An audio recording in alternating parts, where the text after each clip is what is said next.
Bom dia, gente! Esse é o dia que o Senhor fez pra gente, que a gente então se alegre e se regozije nele. Nada melhor que a gente começar nosso dia cantando da fidelidade de Deus a nosso respeito. Junto comigo, minha irmã Isabela, de novo, como quarta-feira foi também. Então, eu quero convidar você a cantar comigo Tu És Fiel, Senhor, número 25 do HCC. Você acompanha com a gente a primeira estrofe, o refrão, pra gente adorar o Senhor Deus e cantar sobre a fidelidade dele. Vamos lá? 3,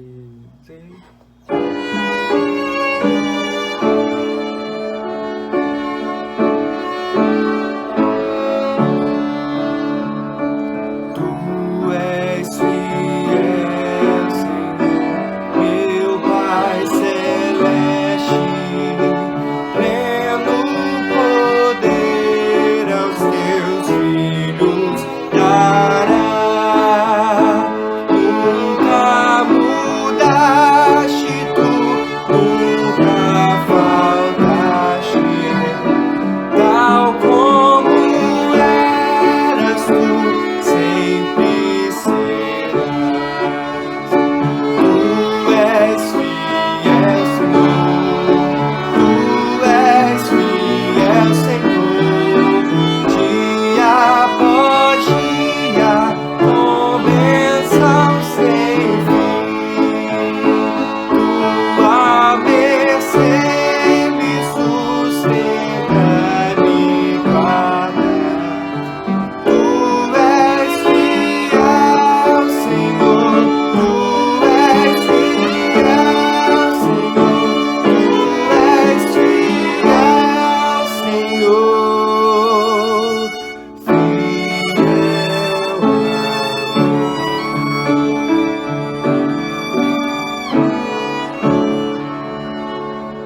Amém.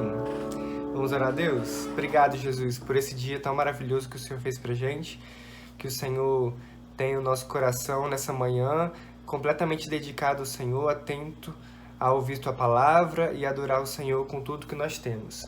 Muito obrigado, Pai, em nome de Jesus, amém. Quero te convidar, meu irmão, a reunir sua família aí e a celebrar o Senhor nesse dia maravilhoso que Deus está nos dando o privilégio de ter. Quero te incentivar a encher seu coração de gratidão também, a contar as bênçãos, porque o Senhor é fiel. Então conte as bênçãos. O que Ele tem feito na sua vida nesse tempo? O que Ele tem falado a você nesse tempo? E o que Ele tem te dado nesse tempo? Alimento, o ar que você respira, saúde que você tem.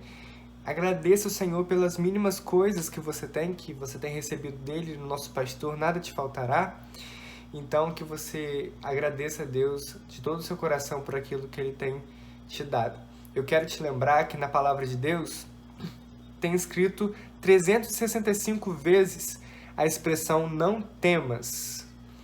Não temas. 365 vezes. Um para cada dia do ano. Um ano comum que a gente tem de 365 dias.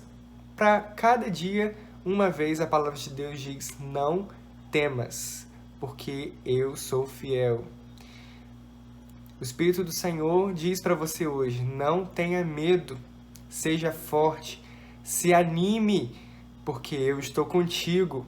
Assim como ele disse a Josué, assim como ele disse aos profetas, ao povo dele, não tenha medo, porque é o Senhor que luta as nossas batalhas. Então nós precisamos somente adorá-lo, encher nosso coração de gratidão e responder a Ele, responder a fidelidade dEle com a nossa fidelidade. Eu quero te incentivar a você a interagir com a gente nos comentários, a você também a entregar a sua oferta, seu dízimo, porque é uma maneira de adoração, é a maneira com que a gente expressa, entregando não só aquilo que temos dentro, mas também os nossos bens, aquilo que Deus tanto tem te abençoado. Você pode ter o privilégio de entregar eles 10%, porque é para a obra de Deus e nós queremos te incentivar a dar uma olhadinha aqui na descrição desse vídeo. Aqui pode rolar um pouquinho a tela para baixo, você vai ver as informações bancárias da nossa igreja, que você pode fazer sua transferência, pede ajuda a alguém se você não souber fazer, mas não deixe de entregar seu dízimo, sua oferta, porque as contas continuam chegando e, humanamente falando, a igreja ela é mantida por isso, mas nós sabemos que por Deus, né? Deus usa os seus servos para manter a sua igreja. Deus é o Senhor da igreja. Nós sabemos que Ele não vai deixar faltar nada e nós precisamos ser fiéis a Ele. Eu quero também lembrar a vocês, nós vamos encontrar mais uma vez essa noite no culto 19h30 e vamos interceder, gente, agora por pessoas que nós temos aqui, alguns pedidos. Vamos lembrar do pastor Ismael. Ele sofreu um acidente essa semana em sua casa e ele fez uma cirurgia, fez outra cirurgia, parece, e ele está se recuperando. Ore pela irmã Nelly, ore pela família dele, pelo pastor Davi, para que ele se recupere logo em nome de Jesus. Vamos orar também pela Heloísa, que é uma pessoa aqui de Campos que está com coronavírus. Temos conhecidos dela na nossa igreja, então que a gente ore pela vida dela e tantos outros que estão com coronavírus na nossa cidade, familiares de alguns que já morreram, o pastor Sócrates que está com coronavírus também está se melhorando, graças a Deus. Temos outros pedidos que nós já temos falado, a família do Binho, a Sônia, o José Rangel, o João Enos, o Dr. Percy, o Dr. Erasmo, e outros que, se você lembrar aí, você coloque diante de Deus junto com a sua família. Eu quero convidar você a ter um momento agora de intercessão. Então, que acompanhado de um dos nossos irmãos, nós vamos orar nesse momento. Que você fique à vontade para se ajoelhar, ficar de pé, dar a mão à sua família aí, fechar os seus olhos mesmo, se levantar, mas tem um momento de oração. Tem um momento de oração por você, pela sua casa, pelo Brasil, pela nossa cidade, pela nossa igreja. Não esqueça de orar pela nossa igreja, pela sessão pastoral, por aquilo que Deus tem falado a nós nesse tempo, pela vida do pastor Joelson. Que você se lembre e persista em oração, intercessão, porque Deus está agindo em nosso favor. Vamos orar, igreja, vamos orar e depois nós vamos louvar o Senhor e vamos ouvir a sua palavra.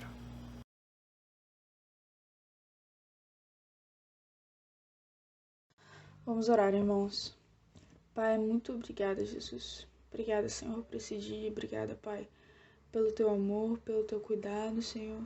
Obrigada, Senhor, pela comunicação, pelos meios de comunicação, Pai, pela internet, Senhor, e através dela nós podemos, Senhor, estar em comunhão, Senhor, podemos assistir ao culto, Pai, ouvir a pregação, Senhor. Muito obrigada, Jesus, pelo Teu amor. Obrigada, Pai, pela Tua palavra, Deus. Nós clamamos, Senhor, em nome de Jesus, Pai, que haja cura, Senhor, daqueles que estão com coronavírus, Senhor, que o Senhor tenha misericórdia de nós, Pai. Nós ficamos sabendo da morte, Senhor, do ditador da Coreia do Norte, Jesus, Kim Jong-un, Pai. Que o Senhor esteja abrindo as portas daquele local, Senhor, para receber o Teu Evangelho, Deus. Nós clamamos, Pai, pelos missionários que estão em campos, Pai, em áreas de risco, Jesus. Clamamos também, Senhor, por aqueles que são profissionais da saúde, Pai, que estão na linha de frente, Senhor, contra o coronavírus, Deus. Que o Senhor esteja protegendo, Senhor, colocando os Teus anjos para batalhar por nós, Senhor, pela vida dos profissionais, Pai, pela vida também daqueles que estão, Pai, adoecidos com o vírus, Pai. Que o Senhor preserve as vidas, Jesus, e mesmo aqueles, Senhor, que o Senhor já sabe, que o Senhor quer levar, Deus, aqueles que ainda não foram adotados por Ti, Jesus, que não aceitaram essa adoção, Pai, que o Senhor levante homens e mulheres, Senhor, corajosos e com ousadia, Deus, para ir aos hospitais, Senhor, para ir aos leitos, Senhor, para pregar o Teu Evangelho, Pai, a mensagem da salvação, a mensagem de arrependimento, Senhor. Muito obrigada, Jesus, porque o Senhor tem nos dado teto, o Senhor tem nos dado proteção, o Senhor tem nos dado alimento, Deus. Aqueles que estão, Pai, dependentes, Senhor, dos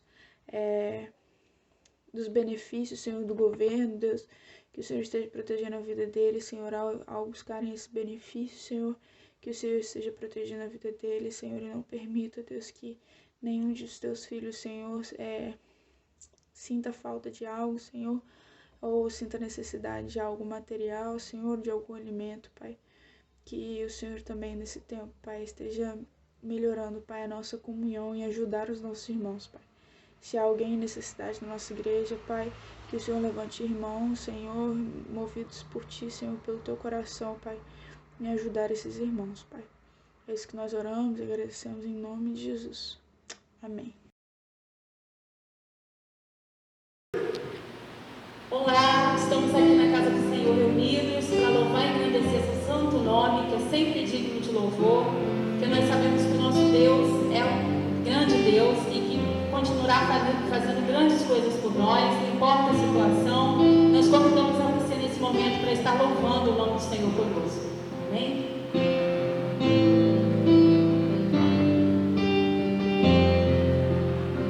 Tu és o Deus dessa terra, Tu és o Rei desse povo, és o Senhor da nação.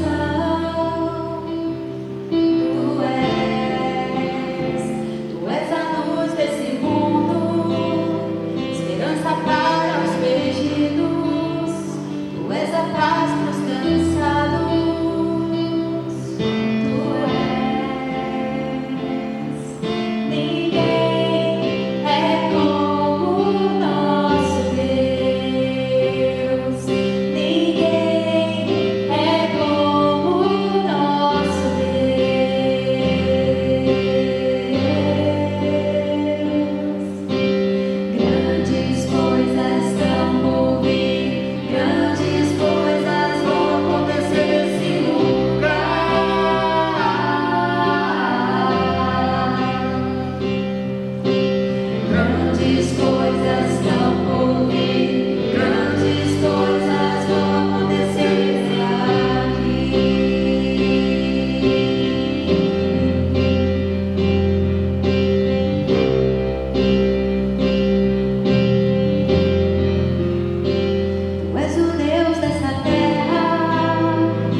Meus queridos irmãos, muito bom dia. Enquanto me preparava para hoje de manhã, me veio à mente, à memória, uma coisa muito interessante que aconteceu na minha vida quando eu estava casado assim de novo e fui a um lugar para comprar um filtro, aqueles filtros de barro que tem uma vela dentro. E cheguei lá e vi uma coisa muito interessante, o homem estava fabricando vasos de barro. E ele tinha uma geringonça lá, muito interessante. Eram duas rodas e um eixo ligando essas duas rodas. Essa roda de baixo tinha uma peça aqui que encravava lá em outra peça fixa, e o homem, com seu pé, batia nessa roda de baixo, rodando consequentemente a de cima também, ele batia com seu pé, e aquilo rodava, e em cima havia um montinho de barro. E à medida que aquilo, barro molhado, úmido, à medida que aquilo rodava, girava rápido, ele ia moldando aquilo com a sua mão. Daqui a pouco estava ali um vaso de barro que precisava ainda ir ao forno para se tornar um objeto de uso nas residências. Pois bem, a maioria dos vasos de barro são produtos profissionais. São homens que se dedicaram a aprender e a fazer aquilo. Os vasos de barro são baratos em comparação com vasos de metal, com vasos de couro, e são frágeis. Por isso, sempre está havendo reposição. O homem lá da fabriquinha, da fabriqueta, está sempre fazendo vasos de barro. Isso foi há muito tempo, foi há quase 60 anos. Eu não gosto de contar essas coisas, porque o pessoal fica pensando que eu sou velho. Mas foi uma experiência que eu não esqueci, não é? E o vaso de barro é barato, porque ele é feito de barro e de água. Coisas abundantes na nossa redondeza e também são baratos porque isso existe em abundância. E vendo isso, eu não pude deixar de lembrar do texto de Romanos e de Jeremias, que falam sobre este assunto. Olha só, lá em Romanos, no capítulo 9, o autor de Romanos, o apóstolo Paulo, diz o seguinte: mas, ó homem, quem és tu que a Deus replicas? Porventura a coisa formada dirá ao que a formou, por que me fizeste assim? Ou não tem o oleiro poder sobre o barro, para da mesma massa fazer um vaso para a honra e outro para a desonra? E que direis de Deus, querendo mostrar a sua ira e dar a conhecer o seu poder, suportou com muita paciência os vasos da ira, preparados para a perdição, para que também desse a conhecer as riquezas da sua glória nos vasos de misericórdia, que para a glória já dantes preparou, os quais somos nós a quem também chamou, não só dentre os judeus, mas também dentre os gentios. E Jeremias disse o seguinte: a palavra do Senhor veio a Jeremias dizendo: levanta-te e desce à casa do oleiro, e lá te farei ouvir as minhas palavras. E desci à casa do oleiro, e eis que ele estava fazendo a sua obra sobre as rodas. Como o vaso que ele fazia de barro quebrou-se na mão do oleiro, tornou a fazer dele outro vaso conforme o que pareceu bem aos seus olhos, aos olhos do oleiro fazer. Então veio a mim a palavra do Senhor dizendo: não poderei eu fazer de vós como fez este oleiro, ó casa de Israel. Diz o Senhor: eis que como barro na mão do oleiro, assim sois vós na minha mão, ó casa de Israel. Meus irmãos, umas coisas interessantes a gente observa nesse texto. A primeira é que o oleiro é perfeccionista. Pensando aí no oleiro, Deus que criou o homem em primeiro lugar lá nos tempos primevos. Ele fez uma coisa perfeita. O corpo humano é uma coisa fantástica. Você pensa só no seu aparelho digestivo. Você põe alguma coisa na boca, mastiga aquilo vai para o seu estômago e a partir do estômago, ou mesmo da boca, esse tubo que é o aparelho digestivo vai absorvendo os nutrientes, a água vai absorvendo, enfim, aquilo de que o corpo necessita para que a vida exista, para que haja saúde. Deus é um Deus extraordinário. Mas, naturalmente, aqui se pensa na vida espiritual, não é? E Ele mesmo cuida de nós. Ele está fazendo e refazendo a cada um de nós o tempo todo. Meus irmãos, Deus é paciente. Imagina Adão e Eva cometerem aquela abominação, aquela coisa horrível, e Deus, em vez de destruí-los, Deus os chama, e Deus, durante milênios e até hoje, Ele cuida de nós. No Império Romano já existia uma frase interessante que diz que os moinhos de Deus movem devagar, lentamente, mas moem bem pequenininho. Os moinhos de Deus. Deus não tem essa pressa desnecessária. Ele trabalha e espera na nossa vida espiritual.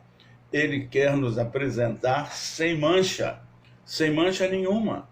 Foi isso que Jeremias aprendeu de Deus na casa do oleiro. Os seus caminhos e os seus propósitos, a sua soberania, muitas vezes são incompreensíveis a nós. Os seus caminhos, os seus propósitos, a sua soberania, mas saiba com certeza que Deus está agindo o tempo todo, e como diz Paulo aos Romanos, Ele está agindo em todas as coisas para o bem daqueles que amam a Deus. Às vezes existem pedrinhas, pedacinhos de pau, bolhas de ar, algum defeito no barro, e por causa disso ele se quebra. E às vezes pode até ferir a mão do oleiro. Quantas vezes Deus trabalha conosco e em nós, e Ele vê o vaso quebrar-se. E quem sabe pode essa pedrinha machucar o dedo do oleiro, como essas pedrinhas, esses pedacinhos de pau na nossa vida ferem, machucam o coração do nosso Deus. Meus queridos irmãos, nós precisamos amar a Deus de todo o nosso coração. Esse supremo oleiro que quer o nosso bem, que quer a nossa pureza, uma vida sem mancha. Mas o que acontece quando o vaso se quebra, quando o oleiro está dando forma a ele? Lá nesse lugar existem cacos de quebrados do vaso de barro. E muitas vezes nós vemos vidas quebradas, vidas que se desmancharam, vidas que apodreceram, vidas que perderam o sentido de viver, vidas que não honram ao nosso Deus. Mas, digamos, os cacos são usados para muitas finalidades. Jó usou para se coçar, para se raspar a sua doença na pele. Mas o caco do vaso serve também para carregar fogo. Antigamente não tinha fósforo, né? Então o fogo era preservado e reservado de hoje para amanhã e para depois de amanhã. Sempre tinha em algum lugar da casa um conjunto de brasas acesas. E quando por acaso aquilo apagava, alguém tinha que ir longe, em outra fazenda, em outro lugar, e geralmente esse fogo, essas brasas eram transportadas em cacos de barro. E também as tabuinhas de barro, não é, que o povo escrevia, havia imensas bibliotecas, né, de pedacinhos de tábuas de barro. Os vasos de barro são frágeis. Se caírem, eles se quebram. É claro que Deus usa os vasos quebrados, Deus usa os cacos, o que restou, os corações partidos. Mas o eterno Deus, o nosso Deus, ele não joga fora os cacos, ele prefere fazer de novo. Ele prefere, a partir de uma outra porção de barro, digamos assim, fazer um vaso novo. Meu querido, minha querida irmã, você jovem que está aí, criança, se alguma coisa muito ruim aconteceu na sua vida, se você desgostou seu pai, sua mãe, a esposa ou o esposo, permita Deus intervir na sua vida e fazer o que Ele quer fazer, porque Ele só visa um vaso bonito, um vaso puro, uma vida abençoada, uma vida feliz. Sim, Ele faz de novo. Ele não despreza necessariamente aquele que está cuja vida está em cacos, mas Ele prefere fazer um vaso novo. Pense você, o barro é um material humilde, é do pó da terra. Um material humilde, do pó da terra, mas ouça, ele tem possibilidades infinitas. Possibilidades infinitas. Nós somos pó, nós viemos do pó, mas Deus nos deu uma vida de tal maneira que existem possibilidades infinitas na sua vida. A gente olha uma criança e não sabemos o que vai ser aquela criança.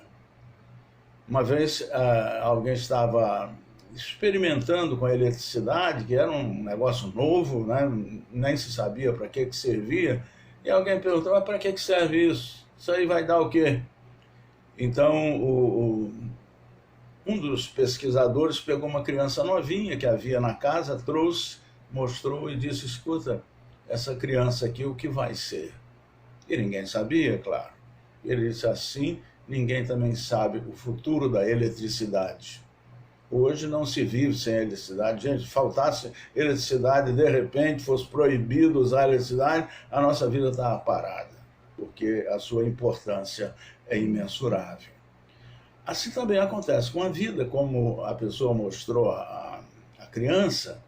Você vê uma criança, um jovem, um adolescente na nossa igreja, ele tem um futuro aberto, infinito, especialmente quando é alguém que se dedica a Deus, que faz as coisas certas, que estuda, que ama o seu próximo, que se submete à palavra de Deus. Nós precisamos nos submeter ao oleiro. Ele tem direito porque foi ele que fez o vaso. Então, ele tem o direito de escolher a forma que vai dar a nossa vida se formos obedientes. Meu querido, não importa o valor do vaso, não importa a sua utilização, ele será sempre vaso de barro. O barro tem a promessa de se tornar algo de grande valor, assim como acontece na nossa vida. Nós somos passíveis de ser moldados, somos de natureza plástica e o supremo oleiro é o nosso Deus. Como o barro, nós somos suscetíveis a causas, digamos assim, fora de nós. Você não escolheu totalmente o seu passado, nem o seu presente, nem o seu futuro. Nós dizemos que a nossa vida é fruto das nossas decisões, e isso é verdade. Mas acima das nossas decisões, existe um oleiro que está fabricando um vaso para a sua honra. O barro não respondeu bem à ação do oleiro. Será que falta a habilidade do oleiro? Com certeza não. Se não der o certo, é a natureza do barro a conduta do barro humano quando Deus trabalha em sua vida. O barro, pensamos aqui por outro lado, é passivo. Nós estamos falando aqui em imagem, nós não somos passivos. E veja só, Deus é persistente. Quando o vaso não deu certo, o que é que o oleiro fez? Ele fez de novo. E naturalmente, se aquele também não desse certo, ele faria outra vez. Nós fomos criados, nós fomos recriados em Cristo. Mas muitas vezes Deus tem que começar tudo de novo. Estava vendo ontem na televisão um programa de uma igreja e o pregador é autor de um livro que ele estava fazendo propaganda e o título do livro é Coragem para Recomeçar. Eu não li o livro, não sei exatamente como é feita a abordagem, mas com certeza é verdade. Para recomeçar é preciso ter coragem. Não sei se talvez você nesses dias de quarentena do coronavírus, você tem tido tempo para pensar. E o que é que você tem pensado na sua vida? Quais são, digamos assim, as áreas da sua vida que precisam ser mexidas, que precisam ser refeitas, que estão ameaçando quebrar ou já quebraram? Permita que Deus mude o seu coração. Permita que Ele faça de novo a sua vida conjugal, sua vida profissional, sua vida de estudante. Enfim, Deus, meus queridos irmãos, Ele tem um plano para cada vida. Ele tem um plano para a sua vida. É interessante uma coisa, Deus usou Ciro, rei da Pérsia. Ele não era digamos assim, ele não era um judeu, ele não era um crente em Deus. E Deus diz assim na profecia de Isaías, capítulo 45, assim diz o Senhor ao seu ungido Ciro. Ungido Ciro? Ele era uma peça que também estava sendo trabalhada por Deus, ele estava usando a sua vida, e ele diz a respeito de Ciro, ele diz o seguinte: a quem tomo pela mão direita para abater as nações diante da sua face e descingir os lombos dos reis, para abrir diante deles as portas, e as portas não se fecharão. Eu irei adiante e endireitarei os caminhos tortuosos, quebrarei as portas de bronze, despedaçarei os ferrolhos de ferro, dar-te-ei tesouros escondidos e as riquezas encobertas, para que saibas que eu sou o Senhor, o Deus de Israel, que te chama pelo teu nome, por amor de meu servo Jacó e de Israel. Meu eleito, eu te chamei pelo teu nome, pus o teu sobrenome, ainda que não me conhecesses. Eu sou o Senhor e não há outro, fora de mim não há Deus. Eu te cingirei, ainda que tu não me conheças, para que saiba desde o nascente do sol e desde o poente que fora de mim, que fora de mim não há outro. Eu sou o Senhor e não há outro. Deus está querendo fazer isso com você. Mas eu não sou crente, não conheço a Bíblia, não sei nada, não importa. Deus está querendo trabalhar na sua vida. E você, crente, Deus está querendo mudar alguma coisa em você. Talvez Ele tenha começado a fazer a sua vida, formar a partir desse barro que somos nós, a raça humana. E o vaso quebrou, se desfez, você não correspondeu, você errou, você se afastou. Ele quer recomeçar. Ele quer recomeçar. Deus é paciente, Deus é persistente. Olha a história de Jacó. Jacó fez uma confusão lá com o irmão dele, teve que fugir lá para longe, para a casa dos parentes. Lá acabou arranjando confusão também com seu sogro, seu cunhado, e teve que sair meio às pressas, não, muito às pressas. E quando ele volta, ele vai ao encontro do seu irmão que queria matá-lo. as coisas foram refeitas e a amizade, o amor de irmãos ressuscitou e eles viveram em paz. Pedro tão afoito, tão resolvido, na hora H ele negou, mas Jesus o recuperou. João Marcos, na primeira viagem missionária, ele voltou para casa. Ele não foi. Estava ele, Paulo. Amém. Que você seja cheio da coragem de Deus para vencer e para seguir em frente e para ser cheio daquilo que Deus tem para nós nesse dia. Que você viva os sonhos de Deus na sua vida, na sua família, e seja usado por Deus, mesmo aí na sua casa, sendo usado por Deus na sua vocação, no seu ministério, no seu chamado. Que Ele te levante nesse tempo como um profeta dEle, como um servo, como um filho de Deus que você é. Okay? Que Deus te abençoe demais, que a graça do nosso Senhor e Salvador Jesus Cristo, o amor de Deus Pai, as consolações do Espírito Santo estejam com você e comigo, com as nossas famílias, com a sua igreja, hoje e para todo sempre. Amém. Que Deus nos abençoe muito.